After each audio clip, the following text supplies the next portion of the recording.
Хто їде?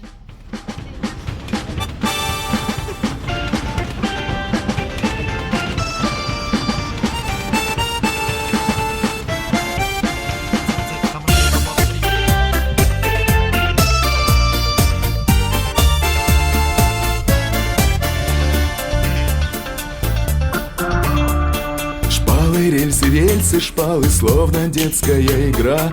Едет поезд чуть усталый с ночи до утра, и простой напев попутный поезд нам привез.